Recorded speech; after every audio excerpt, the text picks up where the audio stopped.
أفواهكم والله يقول الحق وهو يهدي السبيل ادعوهم لآبائهم هو أقسط عند الله فإن لم تعلموا آباءهم فإخوانكم في الدين ومواليكم۔ اللہ تبارک و تعالیٰ ارشاد فرماتے ہیں کسی انسان کے پیٹ کے اندر ہم نے دو دل نہیں بنائے کہ ایک دل کے اندر کفر ہو اور ایک دل کے اندر ایمان ہو، ایسا نہیں ہے۔ یا تو یعنی جو دل ہے اس میں ایمان ہے یا پھر اس میں کفر ہے، تو دو دل نہیں ہو سکتے۔ تو مومن آدمی وہ اس کی زبان اس کے دل کی موافقت کرتی ہے۔ دو زبانوں والا انسان ہونا، دو چہروں والا انسان ہونا، دو رخا انسان ہونا، جسے ہم منافقت کا لفظ جس کے لیے بولا جاتا ہے، اس کو اللہ تبارک و تعالیٰ پسند نہیں کرتے۔ فرمایا کہ کسی انسان کے پیٹ میں ہم نے دو دل نہیں بنائے، اور جو لوگ اپنی بیویوں کو ماں کہہ دیتے ہیں تو بیوی کو ماں کہہ دینے سے وہ ماں نہیں بن جاتی، اور جو تمہارے منہ بولے بیٹے ہیں وہ تمہارے حقیقی بیٹوں کی طرح نہیں ہیں۔ آپ صلی اللہ علیہ وسلم نے حضرت زید بن حارثہ رضی اللہ تعالیٰ عنہ کو منہ بولا بیٹا بنایا ہوا تھا، تو آپ نے فرمایا کہ اسے زید بن محمد کہا جائے، تو اللہ تبارک و تعالیٰ نے منع فرما دیا۔ اللہ تعالیٰ فرماتے ہیں ادعوہم لآبائہم هو اقسط عند اللہ، جس کا بیٹا ہے اسی کے باپ کا نام آگے لگے گا۔ ہمارے ہاں بھی لوگ اس طرح کرتے ہیں، لے پالک، وہ بچہ لے کر پال لیتے ہیں، تو اس کو شریعت میں کچھ اچھا نہیں سمجھا گیا، بلکہ جو آدمی بچہ لے کر پالتا ہے پھر اس کے نام کے آگے اپنا نام لگا دیتا ہے، تو آپ صلی اللہ علیہ وسلم نے بڑے سخت الفاظ استعمال کیے ہیں۔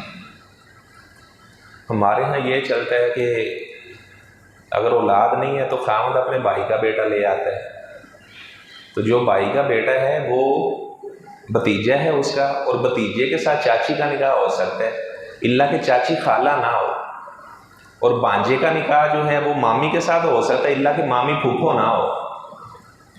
پہلی بات اس طرح بچہ وغیرہ لینا اسے کوئی اچھا نہیں سمجھا گیا، لیکن اگر کسی نے اس طرح بیٹا لینا ہے تو عورت کو چاہیے کہ وہ اپنے بھائی کا بیٹا لے آئے جس کی یہ پھوپھو لگتی ہے، یا اپنی بہن کا بیٹا لے آئے جس کی یہ خالہ لگتی ہے۔ اگر شوہر نے کوئی بچہ لینا ہے تو شوہر کو چاہیے کہ وہ اپنی بہن کی بیٹی لے آئے جس کا یہ ماموں لگتا ہے۔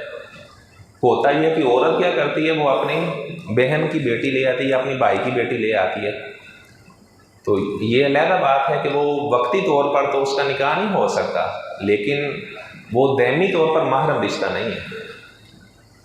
تو اللہ تعالیٰ فرماتے ہیں ادعوہم لآبائہم، جس کا بیٹا ہے اسی کے باپ کا نام ہی آگے لگایا جائے گا۔ اللہ تعالیٰ کیا یہی بات پسندیدہ ہے۔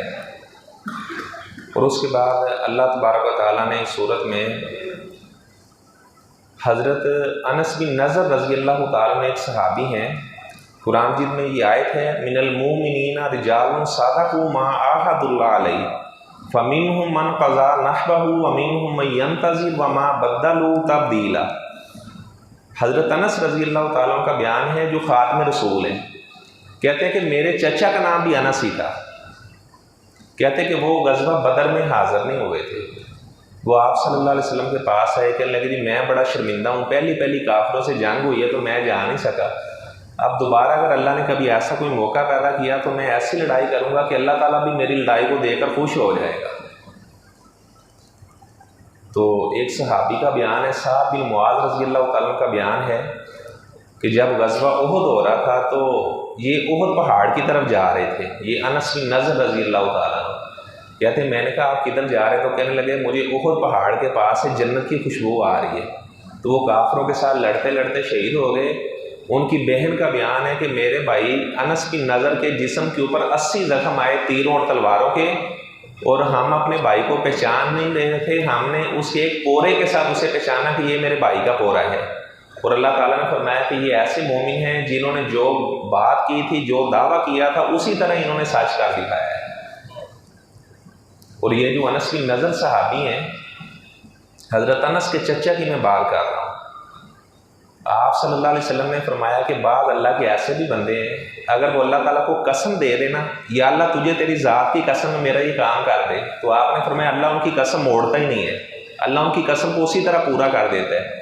حضرت انس رضی اللہ تعالیٰ کا بیان ہے کہ میری پھوپھو کا ایک انصاری عورت سے جھگڑا ہو گیا، یہ چھوٹے انس کا بیان ہے۔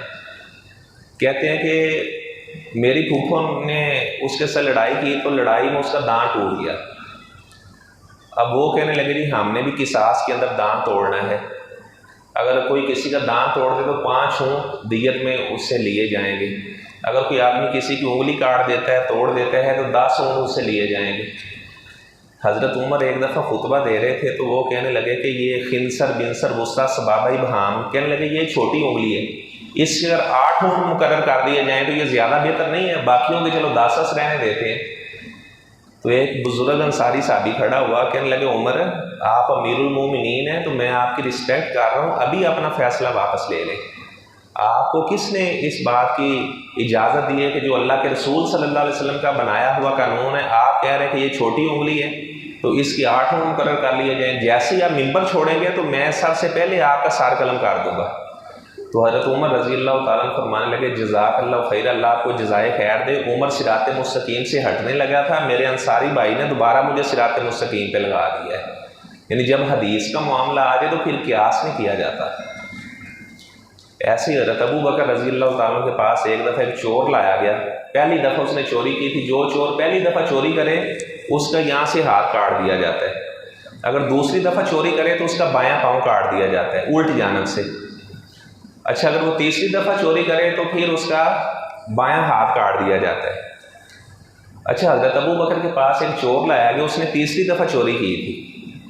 اچھا اب اس کا یہ بایاں ہاتھ یہاں سے کاٹا جانا تھا، ان کے ذہن میں یہ بات آئی کہ اگر اس کا بایاں ہاتھ کاٹ دیا گیا تو یہ تو استنجا نہیں کر سکے گا، تو لہٰذا اس کا دایاں پاؤں کاٹ دیتے ہیں۔ تو جیسے یہ فیصلہ کرنے لگے تو ایک صحابی کھڑا ہو گیا، انہوں نے کہا جب اللہ کے رسول صلی اللہ علیہ وسلم کا یہ فیصلہ ہے تو امیر المومنین آپ اس میں چینجنگ نہیں کر سکتے۔ تو پھر حضرت ابو بکر نے کہا کہ بالکل آپ نے صحیح فرمایا، اس کا بایاں ہاتھ ہی کاٹا جائے گا۔ تیسری دفعہ اس نے چوری کی تھی تو اس کا بایاں ہاتھ کاٹا گیا۔ اچھا اگر زکوٰۃ دینے کا معاملہ ہے سونے اور چاندی تو پھر چاندی کے نصاب کو دیکھا جاتا ہے، یعنی تھوڑی جو کرنسی ہے چاندی کی، ظاہری بات ہے تھوڑی ویلیو ہے تو چاندی کو دیکھا جائے گا۔ اگر کوئی چور چوری کرتا ہے تو پھر ربع دینار کو دیکھا جاتا ہے۔ ربع دینار اور 3 درہم یہ پہلے ان کا ایک ہی یعنی معیار تھا، جو ربع دینار ہیں اور 3 درہم ہیں یہ ایک جیسے ہی تھے۔ اچھا لیکن شریعت کہتی ہے کہ ربع دینار اگر چوری کرے تو اس کا ہاتھ کاٹا جائے گا، وہاں پر کیونکہ عذر کو بچانا مقصد ہوتا ہے تو وہاں پر زیادہ نصاب رکھا ہے، اور زکوٰۃ کے معاملے میں غریبوں کا بھلا کرنا ہوتا ہے تو یہاں پہ چاندی کو نصاب بنایا گیا ہے۔ اور ابن عثیمین رحمہ اللہ جو مفتی اعظم تھے، انہوں نے لکھا ہے کہ اگر کوئی آدمی کسی کو زکوٰۃ دیتا ہے اور کہتا ہے کہ میرے لیے دعا کر دیں تو یہ دعا کروانا بھی صحیح نہیں ہے، کیونکہ یہ آپ اس کو اپنے پیسے تھوڑے دے رہے ہیں، یہ تو اللہ تعالیٰ نے حق مقرر کیا ہے، تو اللہ تعالیٰ کا حق آپ اسے دے رہے اور آپ اس سے دعا کروا رہے ہیں۔ بلکہ سلف صالحین تو اس طرح دعا کروایا ہی نہیں کرتے تھے، کسی کو اگر صدقہ خیرات بھی دیتے تو کہتے ہیں ہم نے اللہ کو راضی کرنا ہے، اس کی دعا ہمارے لیے کہیں صلہ نہ بن جائے، ہم تو اللہ تعالیٰ کی رضا چاہتے ہیں، ہم کیوں اس سے دعا کروائیں، اس کی دعا جو ہے وہ اسی طرح قبول ہو جائے اور مجھے بس وہ تھوڑا سا مل جائے جو اس کی دعا کی وجہ سے اللہ تعالیٰ کی رضا میں حاصل ہی نہیں کر سکوں گا۔ اچھا یہ حضرت انس فرماتے ہیں کہ انصاری عورت آپ کے پاس ہے، جی اس عورت نے میرا دانت توڑ دیا ہے تو لہٰذا ہم نے اس سے بدلہ لینا ہے۔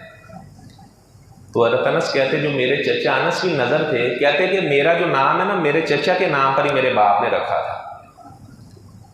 تو کہتے ہیں میرے چچا کہنے لگے اللہ کی قسم میری بہن کا دانت نہیں توڑا جائے گا، کہتے انہوں نے قسم کھا دی۔ اچھا آپ صلی اللہ علیہ وسلم نے ایک دن مقرر کیا تھا کہ فلاں دن انصاری عورت بھی آئے گی اور یہ انس کی پھوپھو بھی آئے گی تو انصاری عورت اس کا دانت توڑے گی۔ اچھا وہ کہتے ہیں اللہ کا کرنا ایسا ہوا کہ وہ انصاری عورت نے اپنے ہاتھ میں ایک اوزار پکڑا ہوا تھا اور وہ آگے آ رہی تھی دانت توڑنے کے لیے، کہتے جب وہ اس کے پاس آئی تو اسے پتہ نہیں کیا ہوا، وہ واپس چلے گی، کہنے لگی میں نے دانت نہیں توڑنا۔ یہ جو دل ہیں یہ اللہ تعالیٰ کی 2 انگلیوں کے درمیان ہے۔ اللہ کی انگلیاں کیسے ہیں؟ جیسے اللہ کی شان کے لائق، اللہ تعالیٰ جیسے انہیں چاہتا ہے دلوں کو اللہ تعالیٰ پھیر دیتا ہے۔ اسی لیے آپ صلی اللہ علیہ وسلم یہ دعا کیا کرتے ہیں یا مصرف القلوب، اے دلوں کو پھیرنے والے، صرف قلوبنا علی طاعتی، ہمارے دلوں کو اپنی اطاعت فرما برداری کے لیے پھیر دے۔ اچھا وہ واپس ہو چلی گئی، تو آپ صلی اللہ علیہ وسلم نے فرمایا کہ آپ اس کا دان توڑنے کے لیے آ رہی تھی، آپ نے دان کیوں نہیں توڑا؟ وہ کہنے لگے جی میں اس کا دان نہیں توڑوں گی۔ تو اس وقت آپ صلی اللہ علیہ وسلم نے فرمایا کہ اللہ کی زمین پر بعض ایسے بھی بندے ہیں، اگر وہ اللہ تعالیٰ کو قسم دے دیں تو اللہ تعالیٰ ان کی قسم کو اسی طرح ہی پورا فرما دیتے ہیں۔ اچھا اس کے بعد اس صورت میں اللہ تعالیٰ نے آپ صلی اللہ علیہ وسلم کی بیویوں کا ذکر کیا۔ بنو قریظہ یہودیوں کا ایک قبیلہ تھا، جب ان کو وہاں سے جلا وطن کیا گیا تو کافی سارا مال آیا، تو آپ صلی اللہ علیہ وسلم کی بیویوں نے آپ سے مزید خرچے کا مطالبہ کر دیا، تو آپ صلی اللہ علیہ وسلم ان سے ناراض ہو گئے اور آپ نے ان سے الا کر لیا، 1 مہینے کا الا کر لیا۔ الا کا معنی یہ ہوتا ہے کوئی آدمی قسم کھائے اللہ کی قسم میں 1 مہینہ آپ کے پاس نہیں آؤں گا، یہ 4 ماہ اس کی مدت ہوتی ہے، 4 ماہ سے زیادہ کوئی آدمی اس طرح الا نہیں کر سکتا، 4 ماہ تک الا کرنے کی اجازت ہے۔ تو آپ صلی اللہ علیہ وسلم اپنے گھر کے بالا خانے میں چلے گئے، تو اللہ تبارک و تعالیٰ نے فرمایا اے نبی آپ اپنی بیویوں سے کہہ دو اگر تم دنیا کا ساز و سامان چاہتی ہو فتعالینا، تم آؤ، فامتعکن واسرحکن سراحا جمیلا، پھر میں تمہیں دنیا کا مال دیتا ہوں اور اس کے بعد میں تمہیں آزاد کر دیتا ہوں۔ اچھا یہ اللہ تعالیٰ نے پورے رکوع کے اندر آپ صلی اللہ علیہ وسلم کی بیویوں کو مخاطب کیا ہے۔ اللہ تعالیٰ فرماتے ہیں کہ اگر تم سے کوئی غلطی ہوگی نا نبی کی بیوی ہو تو تمہیں دوگنا عذاب دیا جائے گا۔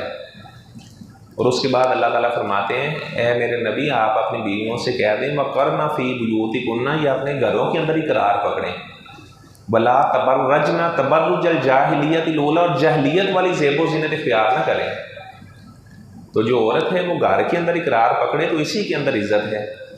ہم لوگ کہتے ہیں کہ عورتوں کو آزادی ملنی چاہیے، وہ بیچاری سارا دن کاؤنٹر پر کھڑی ہوتی ہے، ہوائی جہاز کے اندر لوگوں کو چائے پلا رہی ہے، ہم کہتے ہیں یہ آزادی ہے، اصل میں غلامی تو وہ ہے، یہ آزادی کیسی ہے؟ وہ سارا دن کاؤنٹر کے اوپر کھڑی ہوئی ہے جناب، ان لوگوں کو بتا رہی ہے کہ یہ ادھر سے ایسی چیزیں ملتی ہیں، ایسی چیزیں ملتی ہیں، اور ہوائی جہاز میں ایئر ہوسٹس جو ہوتی ہیں یہ غلام بنے ہوئے، اور وہ لوگ اسی آزادی سمجھتے ہیں کہ شاید یہ آزادی۔ تو عورت اپنے گھر کے اندر ہی رہے تو اسی کے اندر عزت ہے۔ آپ صلی اللہ علیہ وسلم نے فرمایا کہ جو عورت ہے المرأۃ عورہ، جب یہ عورت اپنے گھر سے باہر نکلتی ہے استشرف شیطان، تو شیطان اسے جانتا ہے، اور اگر کوئی عورت خوشبو لگا کر نکلے تو اس کے لیے تو آپ صلی اللہ علیہ وسلم نے بڑے سخت الفاظ استعمال کیے ہیں، اور آپ نے فرمایا کہ اگر کسی کی بیوی مسجد میں آنا چاہے تو اس کا شوہر اسے منع نہیں کر سکتا۔ اگر کسی کی بیوی مسجد میں آنا چاہتی ہے، نماز پڑھنا چاہتی ہے، اس طرح بیان سننا چاہتی ہے، تراویح پڑھنا چاہتی ہے، تو اسے منع نہیں ہم کر سکتے۔ اچھا تو آگے اللہ تعالیٰ فرماتے ہیں اے نبی کی بیویوں انما یرید اللہ لیذھب عنکم الرجس اہل البیت ویطہرکم تطہیرا، اللہ تعالیٰ نے ارادہ کیا ہے، اللہ تعالیٰ تم سے رجس کو دور کرنا چاہتے ہیں اور اللہ تعالیٰ تمہیں پاک کرنا چاہتے ہیں۔ اچھا پورا رکوع یہ چل رہا ہے آپ صلی اللہ علیہ وسلم کی بیویوں کے بارے میں، اور کچھ لوگ کہتے ہیں کہ یہ آپ صلی اللہ علیہ وسلم کی بیویاں یہاں سے مراد نہیں ہیں، جبکہ جو اہل بیت کا لفظ بولا جاتا ہے یہ بولا ہی بیوی کے بارے میں جاتا ہے۔ آپ صلی اللہ علیہ وسلم کی بیوی حضرت عائشہ رضی اللہ تعالیٰ عنہا پر جب الزام لگا تو آپ ممبر کے اوپر کھڑے تھے، آپ نے فرمایا کہ مجھے فلاں فلاں آدمی نے میرے اہل بیت کے بارے میں بڑی اذیت پہنچائی ہے، اور آپ نے اپنی بیوی کے لیے اہل بیت کا لفظ بولا ہے۔ اچھا آپ صلی اللہ علیہ وسلم نے دعا کر کے حضرت حسن رضی اللہ تعالیٰ عنہ کو، حضرت حسین رضی اللہ تعالیٰ عنہ کو، حضرت فاطمہ کو اور حضرت علی رضی اللہ تعالیٰ عنہ کو اللہ سے دعا کر کے اہل بیت میں شامل کروایا ہے۔ ترمذی شریف کی روایت ہے آپ صلی اللہ علیہ وسلم، اس کو حدیث قصا کہا جاتا ہے۔ آپ صلی اللہ علیہ وسلم حضرت ام سلمہ رضی اللہ تعالیٰ عنہ کے گھر میں تھے، تو آپ نے ایک چادر پکڑی تو آپ نے حضرت حسن کو بلایا اور حضرت حسین کو بلایا۔ اپنے بچوں کے نام حسن حسین بھی رکھنے چاہیے۔ حضرت حسن رضی اللہ تعالیٰ عنہ آپ صلی اللہ علیہ وسلم نماز پڑھا رہے تھے تو وہ سجدے میں گئے تو حضرت حسن آپ کے کندھوں پر بیٹھ گئے۔ صحابہ کہتے ہیں ہم نے سمجھا پتہ نہیں آپ کی جان فرشتے نے قبض کر لی، اتنا لمبا سجدہ کر دیا ہے۔ تو جب آپ نے سجدے سے سر اٹھایا تو آپ نے فرمایا کہ یہ جو چھوٹا حسن ہے نا یہ میرے کندھے پر آ کر بیٹھ گیا تھا، تو اس کی وجہ سے میں نے سجدہ لمبا کر دیا ہے۔ اور حضرت ابو بکر فرمایا کرتے تھے کہ حضرت حسن رضی اللہ تعالیٰ عنہ یہ تو آپ صلی اللہ علیہ وسلم کے مشابہ، حضرت علی کے مشابہ نہیں ہیں، اور ایسے حضرت حسین رضی اللہ تعالیٰ عنہ کی بہت زیادہ فضیلت ہے۔ بڑے ظلم کے ساتھ کوفہ کے لوگوں نے انہیں بلایا اور کوفیوں نے ان کو شہید کر دیا۔ عبداللہ بن عمر طواف کر رہے تھے تو ایک آدمی ان کے پاس آیا کہنے لگا جی حالت احرام کے اندر اگر کوئی آدمی مچھر مار دے تو اس کا کتنا فدیہ دینا پڑے گا؟ کہنے لگے کہاں سے آئے ہو؟ کہنے لگا جی میں عراق سے آیا ہوں۔ وہ کہنے لگے دیکھو اس آدمی کو، مجھ سے کہہ رہا ہے کہ اگر مچھر مار دے تو اس کا فدیہ کتنا دینا ہے۔ نبی کے نواسے کو اپنے گھر میں بلا کر انہوں نے شہید کر دیا، اس وقت انہیں فدیہ یاد نہیں آیا، حالانکہ نبی پاک نے فرمایا تھا حسن بھی میرا پھول ہے اور حسین بھی میرا پھول ہے۔ انہوں نے آپ صلی اللہ علیہ وسلم کے پھول کو شہید کر دیا اور اب یہ مجھ سے مچھر اور مکھی کے فدیہ کا سوال کر رہے ہیں۔ تو کوفہ کے لوگوں نے یہ ظلم کیا، ان کو بلایا اور کوفیوں نے ان کو شہید کر دیا۔ اچھا، تو آپ صلی اللہ علیہ وسلم نے وہ چادر کے نیچے حضرت علی، فاطمہ، حسن، حسین رضی اللہ تعالیٰ عنہ کو کیا تو آپ نے اللہ سے دعا کی، اللہم ہؤلاء اہل بیتی، یا اللہ یہ بھی میرے اہل بیت ہیں۔ اچھا، آپ کی جو بیوی ام سلمہ تھی، اچھا آپ کی بیویوں میں سے سب سے آخر کے اندر ام سلمہ نے وفات پائی ہے 63 ہجری کے اندر۔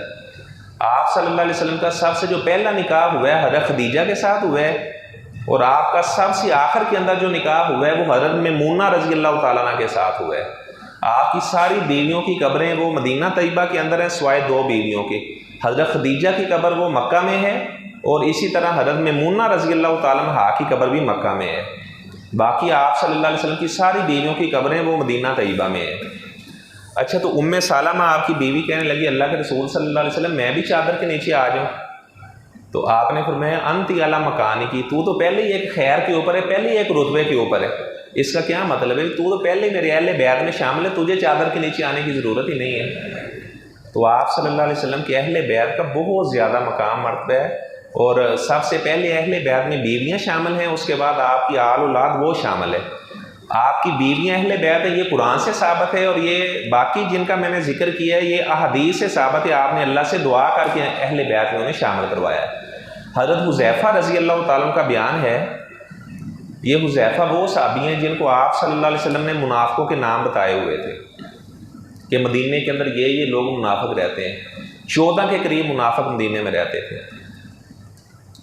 تو مدینے کے اندر اگر کوئی بندہ فوت ہوتا تو حضرت عمر رضی اللہ تعالیٰ عنہ صبح کے وقت ہی جا کر حضرت حذیفہ کے دروازے پر بیٹھ جاتے کہ اگر تو حذیفہ اس بندے کا جنازہ پڑھے گا تو پھر عمر جنازہ پڑھے گا، کیونکہ حذیفہ منافقوں کے نام جانتا ہے، اگر حذیفہ نے جنازہ نہ پڑھا تو پھر عمر بھی اس کا جنازہ نہیں پڑھے گا۔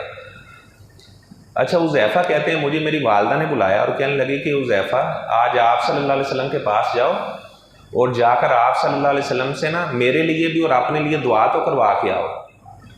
حذیفہ کہتے ہیں میں نے مغرب کی نماز مسجد نبوی میں پڑھی تو آپ صلی اللہ علیہ وسلم نے بعد میں سنتے ادا کی، ذکر اذکار کی، آپ گھر جانے لگے تو میں بھی پیچھے چال پڑا۔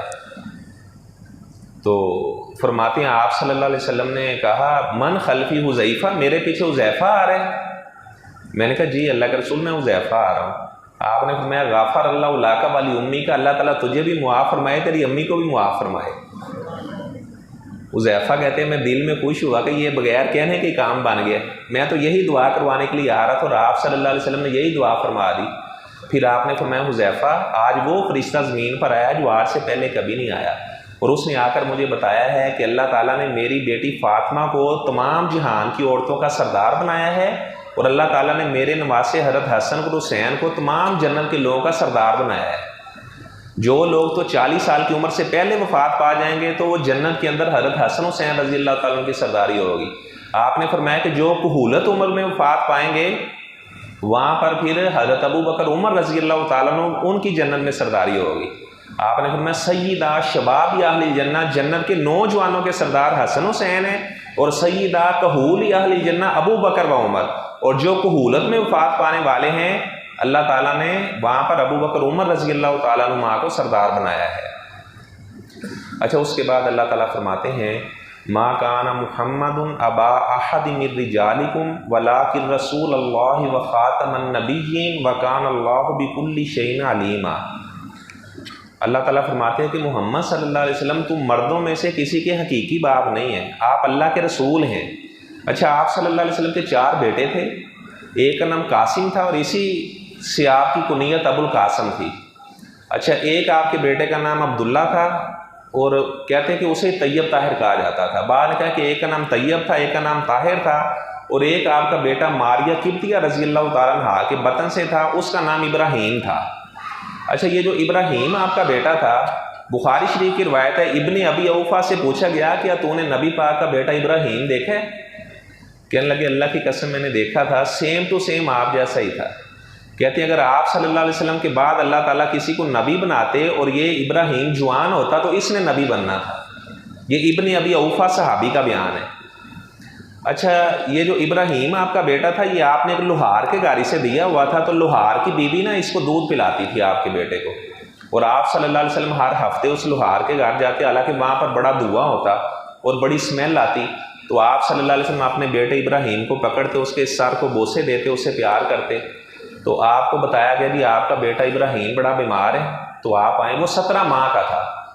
تو آپ صلی اللہ علیہ وسلم گئے، آپ نے اپنے بیٹے کو اپنے ہاتھ میں اٹھایا، اس کی جان اس وقت نہ نکل رہی تھی، تو آپ نے فرمایا ان العین تدمع والقلب یحزن، آنکھوں سے آنسو جاری ہیں، دل غمزدہ ہے، انا بفراقک یا ابراہیم لمحزونون، اے بیٹا ابراہیم تیری جدائی نے تو میری کمر کو توڑ کے رکھ دیا ہے، ولا نقول الا ما یرضی ربنا، فرمایا کہ میں اپنی زبان سے وہی جملے بولوں گا جو اللہ تعالیٰ کو راضی کرے، انا للہ و انا الیہ راجعون آپ نے پڑھا۔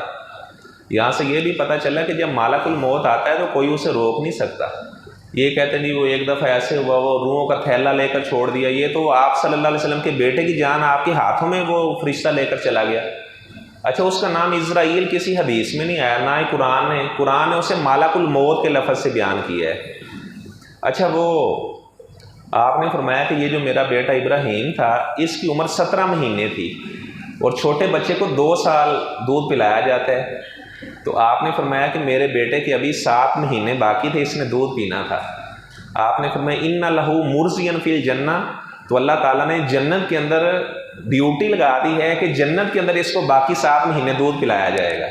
یہ بخاری شریف کی روایت ہے۔ اللہ کا کرنا ایسا ہوا جس دن آپ کا بیٹا ابراہیم فوت ہوا اسی دن سورج کو گرہن لگ گیا۔ اچھا یہ ساری باتیں بخاری مسلم کی ہیں جو میں آپ کو سنا رہا ہوں، کتنا اللہ کا احسان ہے ہمارے اوپر کہ ہم اس طرح من گڑھ باتیں نہیں بیان کرتے۔ اچھا وہ سورج کو گرہن لگ گیا تو لوگوں نے کہا کہ آپ کا بیٹا ابراہیم فوت ہوا ہے، اس وجہ سے سورج کو گرہن لگا ہے۔ اب یہاں سے عقیدہ خراب ہونے کا خطرہ تھا، تو آپ نے فرمایا کہ ابو ہریرہ مدینے میں اعلان کرو کہ سارے لوگ مسجد میں آ جائیں۔ لوگ مسجد میں آئے تو آپ نے فرمایا ان الشمس والقمر آیتان من آیات اللہ عز وجل، یہ جو سورج اور چاند ہے یہ اللہ تعالیٰ کی نشانیوں میں سے نشانیاں ہیں، اللہ تعالیٰ ان کو بے نور کر کے لوگوں کو ڈراتے ہیں۔ فرمایا کہ کسی کی زندگی یا موت سے اس کا کوئی تعلق نہیں ہے، فرمایا کہ میرے بیٹے ابراہیم کی موت سے سورج کو گرہن لگنے کا ذرہ برابر بھی تعلق نہیں ہے۔ اور آپ دیکھیں کہ اگر اور کوئی ہوتا تو وہ کہتا دیکھیا پھر ساڈا کمال، سورج نو بے نور کر چھڑیا کہ نہیں کر چھڑیا۔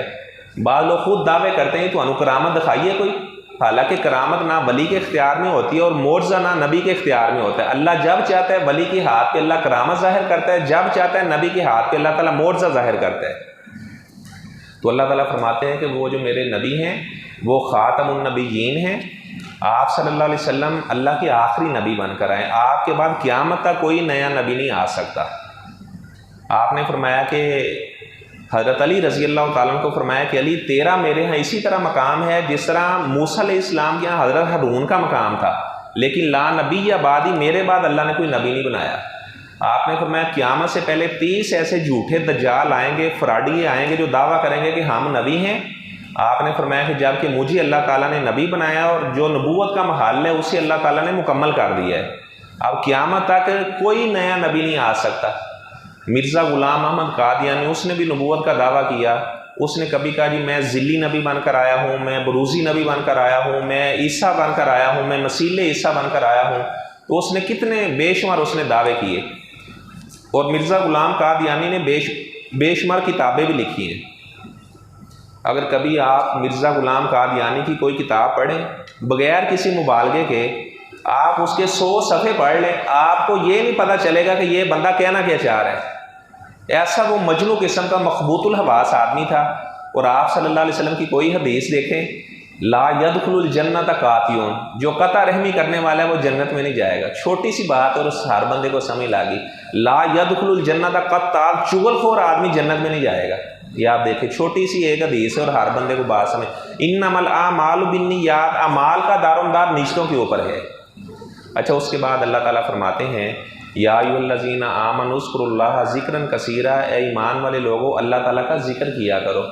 قرآن مجید کی تلاوت کرنا یہ بھی اللہ کا ذکر ہے، نماز پڑھنا یہ بھی اللہ تعالیٰ کا ذکر ہے۔ آپ صلی اللہ علیہ وسلم فجر کی نماز کے بعد گھر سے باہر نکلے تو آپ کی بیوی جویریہ رضی اللہ تعالیٰ عنہ وہ بیٹھی ذکر اذکار کر رہی تھی۔ جب آپ صلی اللہ علیہ وسلم کافی دیر کے بعد واپس آئے تو آپ کی بیوی اس وقت بیٹھی ابھی ذکر اذکار ہی کر رہی تھی۔ تو آپ صلی اللہ علیہ وسلم نے فرمایا جویریہ آپ کتاب کا ذکر کر رہی ہو؟ جی اللہ کے رسول صلی اللہ علیہ وسلم میں اللہ کا ذکر کر رہی تھی۔ تو آپ نے فرمایا آپ کے جانے کے بعد میں نے یہ چند کلمات پڑھے ہیں، سبحان اللہ و بحمدی عدد خلقی و رضا نفسی و زینت عرشی و مداد کلماتی۔ آپ نے فرمایا تو اتنے گھنٹے بیٹھ کر یہ ذکر اذکار کر رہی ہے، اور یہ جو چھوٹی سی دعا میں نے پڑھی ہے اگر میزان کے اندر اس کا وزن کیا جائے تو میرے یہ جو جملے ہیں 4-5 جملے ہیں اس کا وزن آپ کے سارے ذکر اذکار سے زیادہ ہو جائے۔ تو ہمیں چاہیے کہ ہم بھی یہ والی دعا یاد کر لیں۔ اور فجر کی نماز کے بعد کا جو سورج نکلنے سے پہلے وقت ہوتا ہے بڑا برکت والا وقت ہوتا ہے، اس میں اکثر لوگ وہ جناب سو جاتے ہیں، جبکہ اس وقت ذکر اذکار کرنا، اور اگر کوئی آدمی اس وقت سوتا ہے تو رزق کے اندر بے برکتی آتی ہے۔ اگر کوئی آدمی اس وقت جاگتا ہے ذکر اذکار کرتا ہے، جب سورج طلوع ہو جاتا ہے اس کے بعد سونا چاہیں تو سو جائیں، تو اس وقت ذکر اذکار کرنے کی بہت زیادہ برکت ہوتی ہے، اور اللہ تعالیٰ آسمان سے رحمت اور برکتوں کے دروازے کھول دیتے ہیں۔ اچھا، اس کے بعد اللہ تعالیٰ فرماتے ہیں ان اللہ و ملائکتہ یصلون علی النبی یا ایھا الذین آمنوا صلوا علیہ وسلموا تسلیما۔ اے ایمان والے لوگوں، اللہ تعالیٰ اور اس کے فرشتے آپ صلی اللہ علیہ وسلم پر درود بھیجتے ہیں۔ یعنی اللہ تعالیٰ کا درود بھیجنے سے مطلب یہ ہے کہ اللہ تعالیٰ فرشتوں میں آپ صلی اللہ علیہ وسلم کا ذکر کرتے ہیں۔ تم بھی ایمان والے لوگوں آپ صلی اللہ علیہ وسلم پر درود بھیجا کرو۔ صحابہ کہتے ہیں ہم نے کہا اللہ کے رسول صلی اللہ علیہ وسلم آپ ہمیں درود بتائیں، سلام کا تو ہمیں پتہ ہے التحیات للہ والصلوات والطیبات، یہ سلام ہے، اور درود کیا ہے؟ تو آپ صلی اللہ علیہ وسلم نے وہی درود بتایا، درود ابراہیمی جو ہم نماز میں پڑھتے ہیں، اللہم صلی علی محمد وعلی آل محمد۔ اچھا، بعض لوگ کیا کرتے ہیں انہوں نے اپنی درود بنایا کہ یہ درود تاج ہے، یہ درود لکھی ہے، یہ درود ہزارہ ہے، پتہ نہیں کیسے کیسے درود بنا رکھے ہیں۔ اور جو درود ہم نماز میں پڑھتے ہیں وہی درود ہی جنازے کے اندر بھی ہے۔ بعض ایسے لوگ ہیں انہوں نے جنازے کا درود اور بنایا ہوا ہے، کما صلیت وسلمت وتبارکت ورحمت وترحمت، حالانکہ یہ کہیں بھی ثابت نہیں ہے۔ اور جنازے میں وجل ثناؤ کا کہ الفاظ پڑھنا یہ کسی حدیث کی کتاب میں موجود نہیں ہے۔ تو اللہ تبارک و تعالیٰ سے میں دعا کرتا ہوں اللہ تعالیٰ ہمیں کتاب و سنت کے مطابق اپنی عقائد اپنانے کی توفیق عطا فرمائے۔ وآخر دعوانا ان الحمد للہ رب العالمین۔